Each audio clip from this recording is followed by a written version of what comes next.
Hello, everyone, and welcome to this community conversation. We are joined by a special guest who recently made history, and that is our dear brother, Oballa Oballa. Welcome, brother.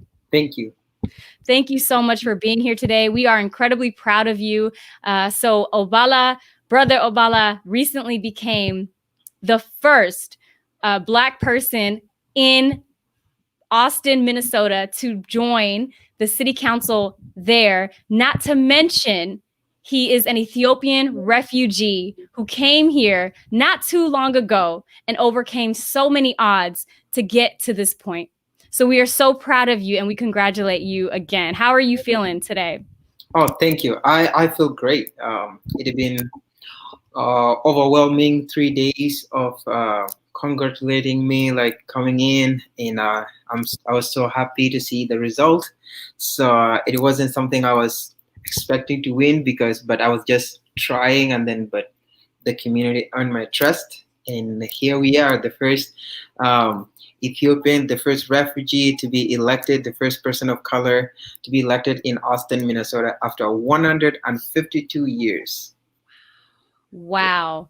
Wow. Everyone who is tuning in right now, please drop your congratulations in the comments so we can share them with our brother here today. This, in and of itself, you coming into this role is historic for many reasons, some of which you just mentioned there. But I want to know, what was that moment that triggered you that said, I need to run for office?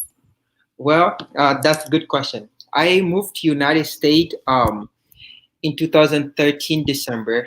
Technically, I am 6 years now in America, and since I moved to America, I just decided to be like, this is the land of opportunity. What should I do? I have to get involved, and I've been involved since the day I moved to America. But last year is when I become the citizen, when I become a citizen of the United States. But so before then, I've been involved, and the mayor and the city council always been encouraging me to run. And when I get my citizen right away, they're like, "Your time is up. Try your best to run in the next election." So I put a lot of thought on it, and then this year, around May, I announced myself, and I did campaign with one of the toughest campaign ever because of COVID-19 pandemic, and finally the result came out. Boom! I won the election. Yeah. Wow. I think this is, I was just saying this, but this is some joy, a little bit of light that I think everybody needs during these dark times. You know, to see what you've accomplished, you are sort of serving as a beacon of hope and a beacon of light during these times. And you came from Gambela, so that is a region in Ethiopia. So shout out to all of our brothers and sisters, both in Gambela and of course across the entire country of Ethiopia. What was that journey like for you coming from Gambela to Minnesota? Well, we flee Gambela in 2003 after December 13 genocide that took place in Gambela after more than 424 Anuak tribe um, being massacred. And after that, the whole community, the whole Gambela town was burned down, and we have to flee from Gambela to neighboring country. So we went from Ethiopia to South Sudan border, and then from there we get an airplane, and then we made it to Kenya. And then for the last 10 years, I live in a refugee camp, and life in refugee is not great. I wouldn't recommend it, but it's better than dying of something that you don't know. So in my life in refugee, always one day I will go to America, one day I will go to either a place that I can call home, or I will go back to Ethiopia. But seeing the situation in Gambela did not, went well for the last 10 years, and then we finally have the opportunity to move to America, and that's how everything went. And since I moved to America here, I just decided this is home, and now here I am. Now here you are making that difference in the community that you're a part of. And I just want to commend you for that journey, to hear this journey. And this was what year? What year did you come? I came to America in 2013 December. 2013. So it hasn't even been 10 years, 7 years ago, and you came from refugee camp and you come to this country, you come to pursue an education, pursue a better life, and now you're serving on the city council as the individual you are, and making history in so many ways. And you make us proud. You really make us proud. And you're a testament. You're a testament that no matter what you're going through, you can push forward and you can achieve something that it seems unattainable. And so thank you for being that for us. And obviously we know that these are difficult times for our brothers and sisters across the world, and even our brothers and sisters in Ethiopia and the diaspora. So just a message of maybe encouragement that you might have to our brothers and sisters tuning in right now from Ethiopia. Well, to those who are in Ethiopia, one thing that I will say, Ethiopia is the only country in Africa that have not been colonized. We have our own calendar. We have our pride. Every country in Africa, they want to be in Ethiopia. They want to taste the best food ever. They want to taste injera. So we have so much that we can be proud of. Even the European country, they're jealous of us because we know how to guide ourselves. Seeing the colonials, there's not any European try to colonize it. We've been the strongest country on earth. But when I see everything going on because of a small thing of tribe, and that's what divided, that we're making us weak. So one thing, when I moved to Austin here, I did a little research about Ethiopia, and 66 years ago, our Imperial King Haile Selassie was here in Austin visiting our mill in 1956. He was in our mill here. So as Ethiopian, I went to this little town here. When I introduced myself, I'm Ethiopian, and then everyone was like, "Oh, Ethiopia's I was working at the hospital one day, and one of the gentlemen, during his time, he was only 23. When Imperial Haile Selassie was visiting Austin, Minnesota. And then I told him, I'm from Ethiopia. He's like, do you know what? We had one of your leaders, King Haile Selassie. He visited here long time ago in 1956. And I'm like, really? And I didn't know anything. After that, when I get done with work, I went did my research, and it come out so true. So my message to all those Ethiopian outside there, either you're in Gambela, you're in Addis Ababa, you're in Jimma, you're in whatever part you are, the only thing we can do to keep ourselves strong and to build our country is to build love, to create love among each other. We cannot do anything to make ourselves better if we don't love ourselves. I see a lot of Ethiopian when I meet them in the state here, or when I travel to Washington D.C. everywhere. Everyone love one another, but back home, we don't see that togetherness. So we have to build that togetherness outside here in diaspora, back home, and we can make our country one of the best country again. We can build it, and we don't have to kill each other. That's the only thing I can say. To stay strong, we have to love ourselves and build our country. Amen. Amen. Thank you so much for this message of love during these times. Certainly keeping everyone in our thoughts and prayers, and sending love to every single person that is watching this right now at this very moment. And Brother Oballa, messages are pouring in. We are so proud of you, because at this moment in history, at this moment in this time, for you to, do what you did. What are your plans now that you're in this seat? You've overcome this rigorous election cycle, this campaigning. You've got to this point. What are your plans and hopes for the city of Austin in Minnesota? My plan is that when I take the office, especially in January, the first thing that I will do in my 100 day is to make sure everything that I put my campaign on, I will start tackling that, which is the housing issue that affecting most of immigrants here in Austin. We don't have more housing in Austin here, more rental apartment. And the other thing is to tackle daycare issue, because we have a lot of immigrants here. We have a lot of Austin native, but we have shortage of daycare. So that's one thing I will start advocating on. And then the other thing is to build this community to be welcoming community for everyone. Either you're immigrant from Mexico, from Guatemala, you're a refugee from Ethiopia, or you're immigrant from Ethiopia or West Africa. I just want to make sure you are welcome in this beautiful community. And one thing that I have to encourage everyone, you have to be involved. You don't have to be a citizen of America to be involved. You have to go out and be involved and work hard. So I want to go to those little community, build ourselves up so that America, to know that us, the Ethiopian community, we can make a change. We can be part of the change while we are here in this state. Amen. Because we have to. If we're not able to make change, in our communities here, we won't have as much sort of power, if you will, to do more even beyond our communities here. And so we're so glad that you are doing those things and thinking about those who are experiencing hardships. We know that the journey of immigrants and refugees is not an easy one. And for you, having overcome some of those challenges, what would you say to someone who is a refugee in this country at this very moment, or who came here as an immigrant? What would your message be to them in terms of pursuing your dreams? To the refugee, those who are here currently in America, this is one thing I will say. And whenever you land to this country, the one thing that I will do, seek opportunities. America is land of opportunity, but those opportunities don't come for free. You have to go for it. When I moved to America, first I settled in Maryland, but I didn't have high school diploma when I first came to America.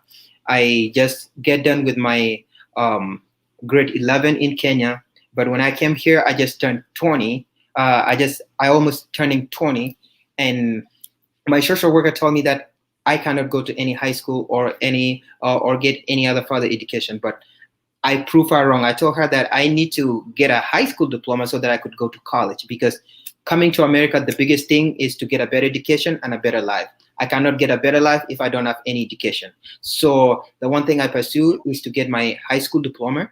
So it was a tough time to have that talk with my social worker and caseworker, because she wanted me to go to a factory and work right away. I don't have any skill. I barely speak English when I moved to the state. So what I did, I look around for any other option, and I joined a program called Job Corps. And I went to Job Corps to get my high school done. Within 8 months, I graduated with my high school diploma.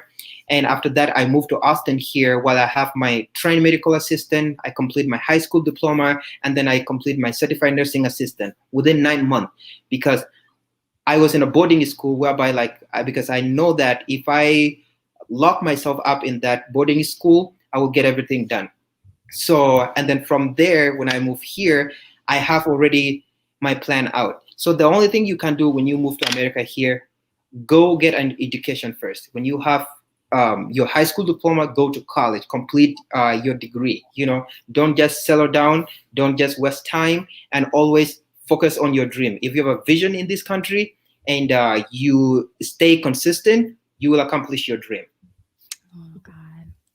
I think you're touching all of our hearts right now, because, at this time, in the middle of a pandemic, in the middle of conflict around the world, to hear your message, about pursuing that dream. And you're living proof of what can happen if you push. And so we are so thankful that you are sharing this message with us.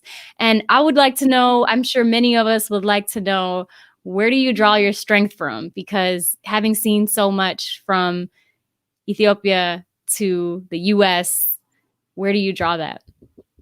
My strength? Well, this is my life in a refugee camp was tough and was rough. And thinking back, the life I was in a refugee camp, where sometimes I will stay a day without eating any food. Sometimes I will go 2 days without having water to take shower or having water to cook something. And compare my life when I moved to America here, I see everything, everything that I was lacking back in the refugee camp. I saw that I have to work hard for myself, because I don't want to go back to that life. But here in America, opportunity is just laying outside there, but I have to do for it. So the only thing that I tell myself is that for me to be successful in this country, you know, I have to sleep less because I'm young. I moved to this country while I'm young. I stay away from, doing any other, whatever peer pressure thing like drug. Like I never drink alcohol. The first thing I tell myself when I go to America, I will not drink anything because Mm. my brain will not function because if I drink something, I stay away from all this stuff.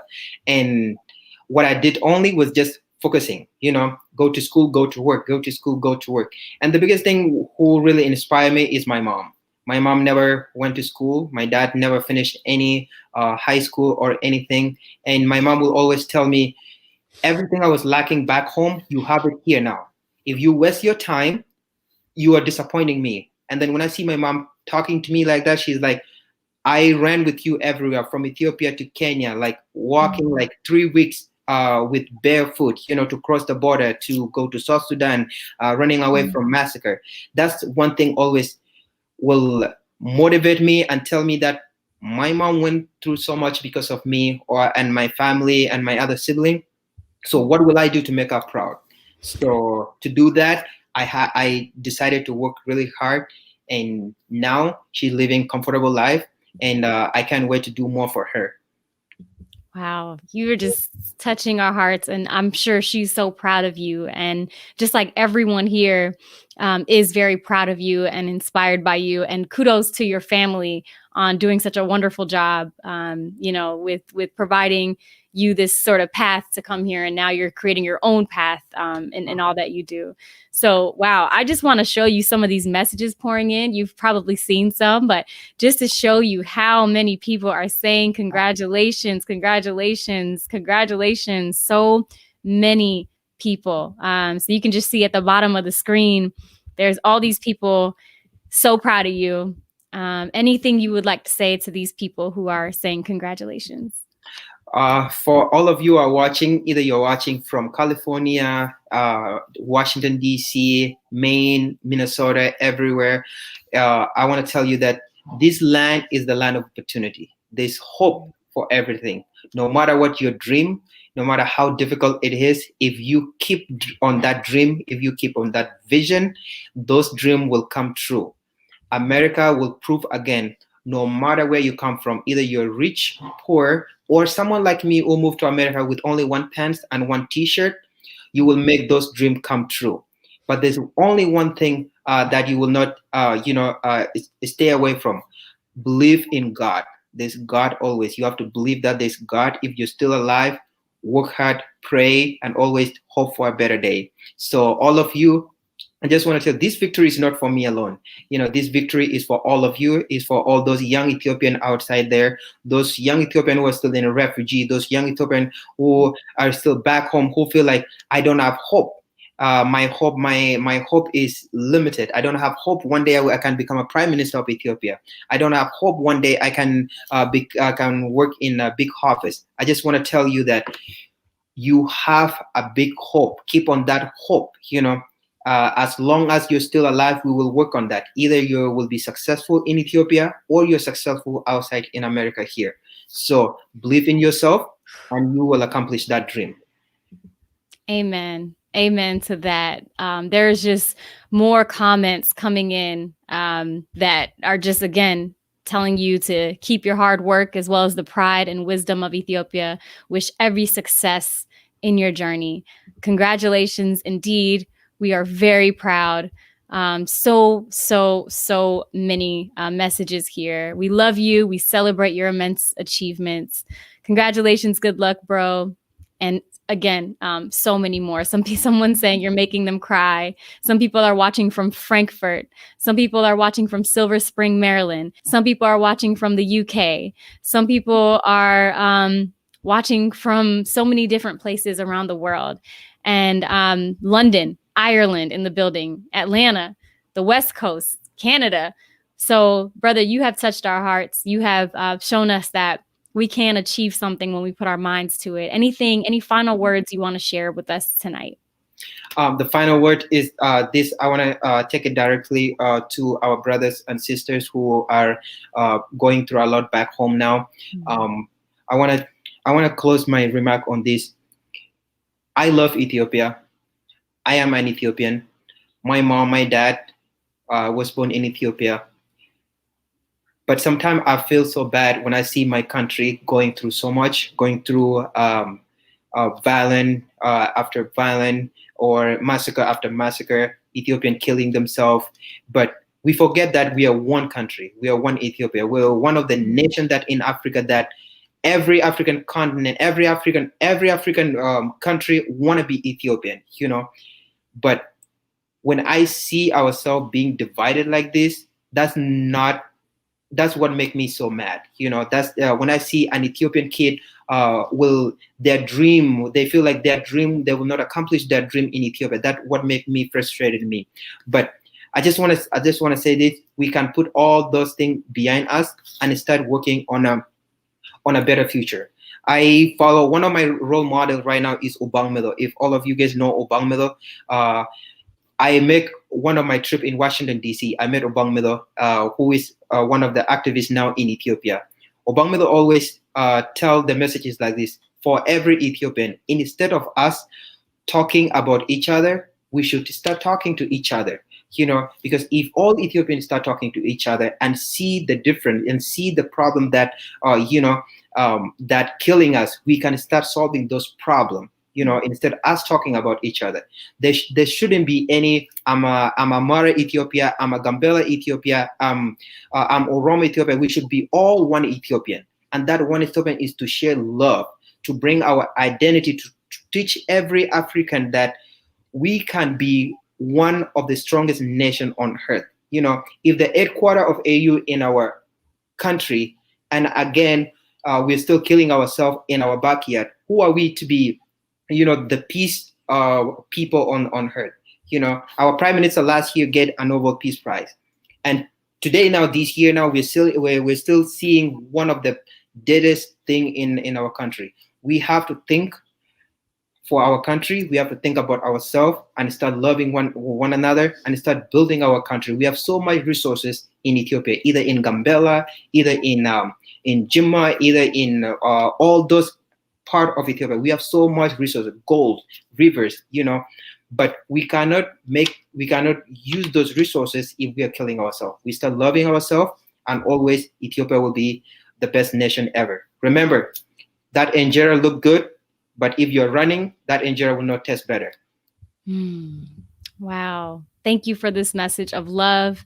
And at a time where it's really unprecedented, we appreciate, your message and encouragement and love for our brothers and sisters across the world. And again, we have people here that are tuning in from Ethiopia, South Africa, Germany, and New York. So many people are inspired by some of your future words, by your words, not future words, Brussels and Frankfurt. Yeah, we said that. Yeah. So thank you. And someone did ask, I'm going to ask because we have this question here. So before I let you go, somebody did say, and just to be clear, we got love for all of our brothers and sisters across the continent. We love all of our brothers. We know that each country is facing its own challenges, and so we are sending our love to the entire continent of Mama Africa, to the beautiful continent of Mama Africa. And to Obang Metho, thank you for what you do. I got a chance to meet him a few years ago, and he's a light like you. So may we continue to work together to pursue love and peace. And so someone wants to know, well, what are your future plans? My future plan? That's a good question. My future plan is to be successful here. And when I'm successful here, I can be successful back home in Ethiopia. If we have a stronghold here, it will be easy for me to advocate for those Ethiopians to get a scholarship to come to America, come and study abroad. So my future plan is one day to build a project back home in Ethiopia, especially like hospital to those underrepresented cities, and also open some school back home. So those partner with the government so that we can build more school for those kids who don't have a better education back home. So and then just do preach love everywhere in the continent, either Kenya, South Africa, West Africa, and mainly, give back home to our motherland of Africa. So those are my future plan, and with everything, with God plan, I think they will become true. Amen. Amen to that. And what a wonderful note to end on. If people want to stay connected, what's the best way to stay connected with you? Because everyone that's tuning in here, I know we've had hundreds, thousands of people that are going to see this. What is the best way to stay in touch with you? My Facebook is Oballa Oballa. So Oballa Oballa, that's my Facebook, and also you can contact me on my Twitter. I have my LinkedIn, and it's still Oballa Oballa. So easy. My name is Oballa Oballa. So when you look for it, it's Oballa Oballa, and my Facebook is Oballa Oballa. My IG is Stevo Oballa. So I have to verify my account after this, but it will still remain Oballa Oballa. All right, brother Oballa Oballa, congratulations again.